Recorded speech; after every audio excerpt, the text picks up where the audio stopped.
Bien, ahora creo que sí que se me oye. Bien, bueno, pues vamos con la primera clase invertida de tercero de la ESO y es con el tema 8, ¿vale? Que se llama Un mundo de ciudades, ya sabéis, que es nuestro tema número 5, creo. Bien, vamos a ver la parte que nos corresponde a dos cosas, ¿vale? Que es el proceso de urbanización, lo que significa esto y demás.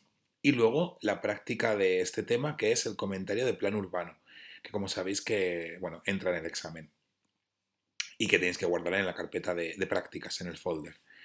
Bien, vamos a empezar con el proceso de urbanización, ¿vale? Es muy cortita esta clase, no os preocupéis.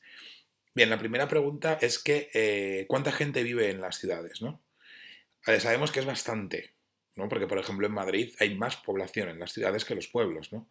Pero para poner una cifra, actualmente el 53% de la población mundial, total del mundo, vive en una ciudad. Es decir, más de la mitad de la población del mundo vive en ciudad. Del siglo XIX al siglo XX fue donde se dio el cambio fuerte. Es decir, en el siglo XIX empezó, bueno, se expandió un poco el proceso de industrialización, que ya veremos lo que es, y en el siglo XX ya había muchísima gente ya que empezaba a vivir, ¿no? En las ciudades. Empezaron siempre en el siglo XIX con un 13% y luego ya en el 20, en la actualidad, ya fue subiendo. El proceso por el cual la gente empieza a vivir en ciudades se llama proceso de urbanización. Es decir, el proceso de urbanización es el proceso por el cual el espacio urbano, que ya sabemos lo que es, espacio en el que se establece la ciudad como tal, empieza a ganar habitantes frente al espacio rural. ¿Cómo es esto en las tipologías de países que dicta la ONU, ¿no? En los países desarrollados, en las ciudades, es decir, hay un 80% de población en las ciudades, ¿vale? Estas ciudades van creciendo a menor ritmo. Es decir, Madrid, España, un país desarrollado, es 80% de su población vive en ciudades. Estas ciudades van creciendo, pero crecen más lentamente que la de los países emergentes y en desarrollo, ¿vale? Se constituyen megaciudades porque acogen muchísimas funciones. Ya habíamos visto que tiene el centro financiero, transporte, industriales, pero también eh, funciones políticas mundiales, funciones políticas regionales, áreas de influencia, es decir, coge muchísimas, bueno, muchísimas cosas, ¿no? ¿Por qué? O sea, ¿a qué se deben los factores, ¿no? Para que haya gente en la ciudad, ¿no? ¿Por qué sigue habiendo mucha gente en la ciudad? Bien, primero, porque el sector servicios, que ahora es tan importante, es la principal renta de la ciudad y porque tiene mucha población joven. Por eso vive mucha gente ahí, porque la principal población joven va a la ciudad en busca de trabajo del sector servicios. ¿No? Es decir, del turismo, de bueno, comunicaciones, etcétera, ¿no? De ese amplio sector. Entonces, por eso tiene muchísima ciudad, porque obviamente, o sea, muchísima gente, porque obviamente la población joven, cuando ya se hace población activa y ya poco a poco va teniendo una edad adulta, va teniendo hijos. Entonces, es lógico que crezcan, ¿no? En los países emergentes y en desarrollo, sin embargo, tiene un crecimiento muchísimo más alto. ¿Por qué? Porque han empezado a tener ciudades, es decir, el proceso de urbanización comenzó más tarde, ¿no? Actualmente el 46% de la población vive en ciudad, frente al 80% de los países desarrollados. ¿Qué ha contribuido a que estas ciudades tengan este tipo de crecimiento? Primero, el éxodo rural. ¿Os acordáis lo que era eso, no? Es decir, el éxodo de cómo la gente va del campo a la ciudad, ¿no? ¿Por qué? Porque en la ciudad suele atraer al público joven. ¿Y por qué atrae al público joven? Porque esta población activa en busca de un futuro, ¿no? De labrarse un futuro para buscar una estabilidad, estas personas encuentran, en vez de sector servicios, encuentran actividades deslocalizadas. ¿Qué significa eso? Significa que las empresas que ceden fabricación o servicios, ¿no? A la hora de elaborar un producto, por ejemplo, eh, la tienda de ropa, ¿no? El ejemplo de siempre. La fabricación de la prenda es en un sitio, la distribución es en otro sitio, la extracción de materia prima es en otro. Entonces, eso significa deslocalizar, es decir, es como descomponer los factores productivos y localizarlos o ponerlos en diferentes partes del mundo, en función de que yo pueda sacar mayor beneficio. Entonces, estos lugares de países emergentes en desarrollo, bueno, pues tienen actividades deslocalizadas. Entonces, la población joven les atrae esto. A mí lo que se me ocurre, el mayor ejemplo que se me ocurre ahora mismo es las compañías telefónicas. Las compañías telefónicas ceden un servicio que normalmente está fuera de Latinoamérica. Por ejemplo, una compañía telefónica, por ejemplo, Orange, ¿no? Que te puede llamar por teléfono. A lo mejor la persona que te está llamando por teléfono te está llamando desde Centroamérica o desde América Latina, o a lo mejor te puede llamar incluso, no, bueno, desde Asia es complicado, ¿no? Se llama más a las personas de habla inglesa. Pero es para que lo entendáis, ¿no? Que son actividades deslocalizadas. La sede de Orange no está en Centroamérica, ni mucho menos, sino que es un servicio delegado, ¿no? Bien, este es el proceso de urbanización y ya está. Ahora nos falta ver solo cómo fue en España. Vale, pues en España el proceso de urbanización fue paralelo al proceso de industrialización. ¿Qué significa esto? El sector primero sabéis que es agricultura, ganadería y pesca. El sector secundario es minería y industria, es decir, fábrica. Entonces, la fábrica empezó en algún lugar, ya lo veremos en el tema de sector secundario, es decir, ¿a quién se le ocurrió empezar a fabricar en serie, ¿no? Entonces, eso se le llama proceso de industrialización, cuando se empiezan a poner industrias, cuando se empiezan a poner fábricas. En España, justo en el momento en el que empieza el proceso de industrialización, es cuando todo el mundo va a la ciudad. Por tanto, las principales industrias estarán en la ciudad. Es un poco como el tema de la deslocalización, ¿no? Por así decirlo. Lo que pasa es que eso es que es verdad que era esa industria que era para, bueno, para el exterior y demás, ¿no? Bien, ¿qué provocó ese proceso de industrialización? El éxodo rural. Es decir, el proceso de industrialización hace que las industrias se lleven a las ciudades, entonces la gente se vaya allí a buscar el trabajo, ¿no? El proceso de urbanización en España, por tanto, es decir, de que cuando las ciudades empezaron a ser más grandes, fue tardío y tiene tres etapas. La primera es del siglo XIX a 1955. Si bien en Inglaterra empieza la industrialización en el siglo XVII, finales del XVII, XVIII, principios del XVIII, en España llega el siglo XIX. El siglo XIX ya está muy industrializado casi toda Europa y ya casi todo se produce, ¿no? Con esta manera de producción en serie. Pero en España llega en el siglo XIX y hasta el 1955 hay un crecimiento lento. Entonces, las principales ciudades, que eran Bilbao, Barcelona, Madrid y Valencia, reciben industria y empiezan a crecer como ciudad, ¿no? Es decir, son ciudades sólidas, ¿no? Básicamente por el casco histórico que tienen, pero es cuando empiezan ya a crecer. Pero del 55 al 80 empieza a haber un cambio muy brusco. La industrialización ya se establece de verdad y todo el mundo empieza, el éxodo rural empieza a meterse en estas ciudades de lleno y se empieza a diversificar en otras zonas, se propaga en otras ciudades, ¿no? Empieza el desarrollo industrial y empieza a la vez el desarrollo turístico. En 1980 empiezan los paquetes turísticos a España con el turismo sol y playa, ¿no? Que es el turismo este que llega básicamente para disfrutar de la costa y demás, ¿no? Pues gracias a ese desarrollo turístico hay más ciudades más ciudades que se suman a crecer, a este crecimiento fuerte, ¿no? Porque empiezan a coger jóvenes y población activa para trabajar en este sector servicios, ¿no? Y luego del 1980 a ahora el éxodo rural es menor, porque obviamente en España el sector primario, como veremos en otra actividad que haremos, es importante, pero no está tan en alza, ¿vale? Las empresas empiezan a poner sedes dentro de las ciudades y dentro de las ciudades españolas y se empiezan a crear modelos diferentes, ¿no? Se empiezan a crear modelos de que en la periferia pones las viviendas o pones la industria, los polígonos industriales y también la ciudad difusa, ¿no? La que mezclaba los usos del suelo, ¿no os acordáis? Bien, pues este es el final del tema, no hay que ver nada más. El vídeo os dijo que era ser muy cortito. Pero ¿qué nos falta por saber? Pues el comentario del plan urbano. Vais a tener que hacer una actividad que es comentar un plan urbano y luego una sobre lo que es una megaciudad, ¿vale? Es fácil. Ambas dos son muy sencillas, de verdad. Os las voy a explicar. Bien, esto es un plan urbano, ¿vale? Es el plano de Madrid.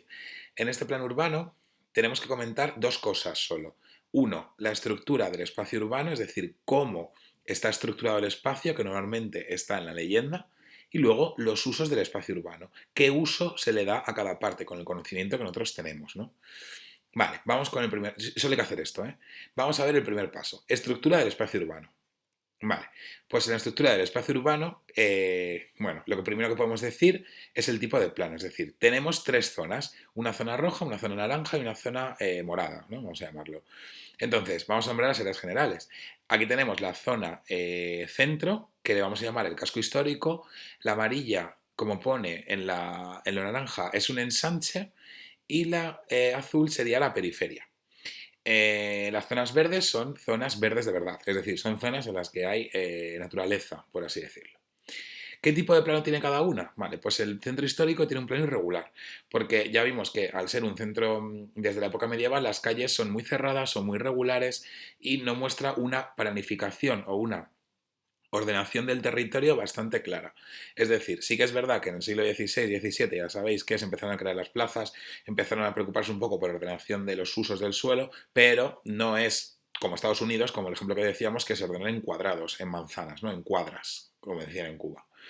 Bien, tenemos por otro lado la parte naranja, que es el ensanche, que aquí vemos un plano bastante más regular, ¿vale? Aquí ya vemos cuadrícula, no sé si os estáis fijando, ¿no?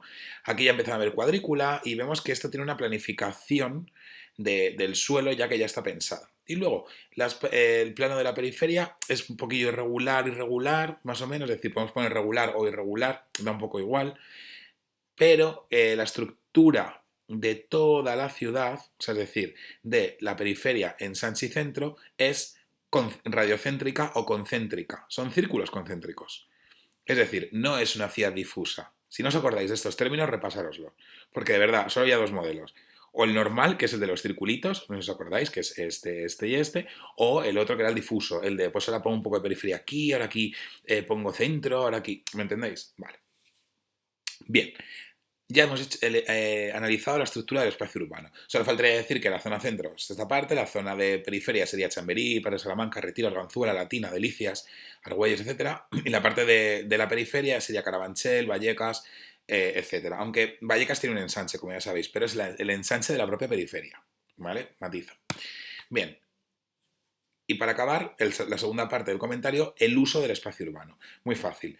Primero, ¿qué papel juega cada área? Es decir, en el centro ya sabemos que en Madrid tenemos vivienda, ¿vale? Tenemos también zonas dedicadas al transporte, etcétera.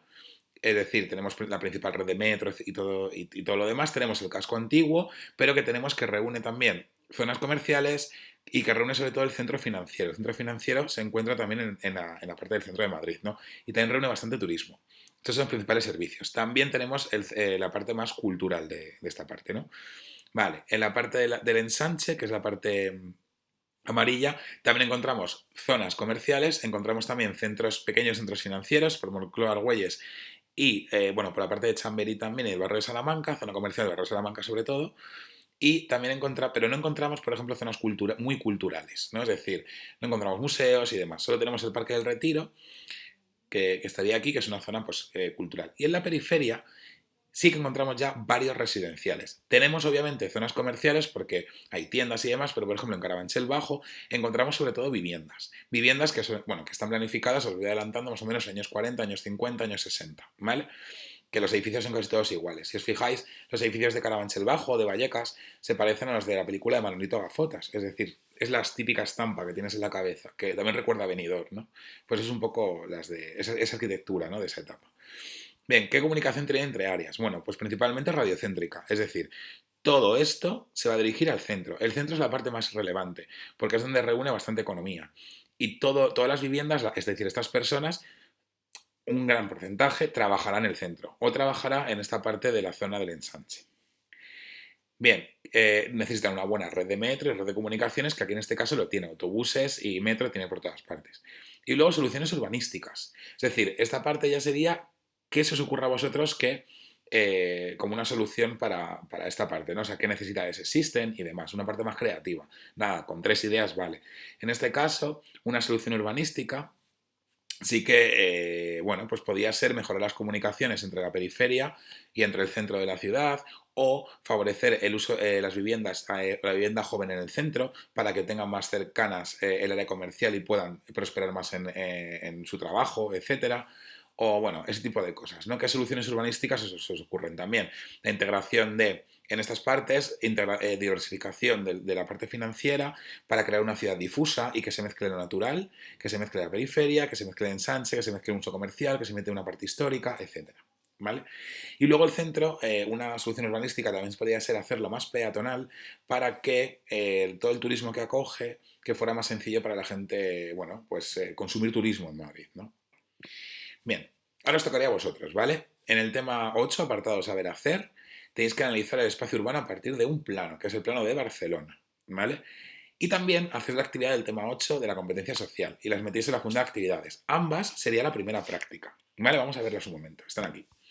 Vale, aquí tenéis el plano, aquí os explica otra vez lo de plano irregular, plano radiocéntrico, bueno, lo de las tramas, olvidaos, ¿de acuerdo? Entonces, aquí tenéis vuestro plano, aquí os va diciendo casco histórico, ensanche, periferia, si le dais ya sabéis que podéis ampliarlo y, bueno, podéis manejarlo un poco como vosotros queráis. Esta sería esta parte, ¿no? Entonces, básicamente es, bueno, pues contestar, hacer un comentario como el que yo he hecho de Madrid. Ya sabéis que habéis visto que es muy cortito y que es bastante sencillo. Y luego, un momentito, en la competencia social tenéis la actividad que tienes que hacer, que es el caso práctico, que es el crecimiento de una megaciudad, en el caso de Lagos en Nigeria. Entonces, os tenéis que leer el texto, que es muy cortito, ¿vale? Veis la evolución de la ciudad, aquí veis dónde está situada y la estructura y demás, y hacéis estas actividades que dice que por parejas, por las hacéis solos. Porque el lago se considera una megaciudad, cuándo se aceleró su crecimiento, es un poco esta parte, la podéis buscar en internet también si queréis, no os preocupéis. ¿Crees que va a cambiar esa tendencia en los próximos años y por qué? ¿Y qué población se prevé que alcance Laos en el 2015? Lagos, perdón, no Laos. Aquí tenéis la evolución de la población. A ver, o sea, son preguntas de he entendido las cosas, ¿no? Y luego, nada, en la parte esta de cómo describirías la ciudad, sería interesante que lo vierais con Google Maps y ya está, pero que no lo contestéis, esa parte de describir y demás, sino que apuntéis las cosas de la megaciudad, ¿vale? Nada, es bastante sencillo. Bueno, pues con esto ya hemos acabado esta parte. Y nada, al final han sido 17 minutos y espero que no os haya hecho muy pesado. Bueno, pues nada, cualquier cosa me decís en clase, ¿vale? Esta actividad es para el mismo lunes que mando los ejercicios, ¿de acuerdo? Venga, hasta luego.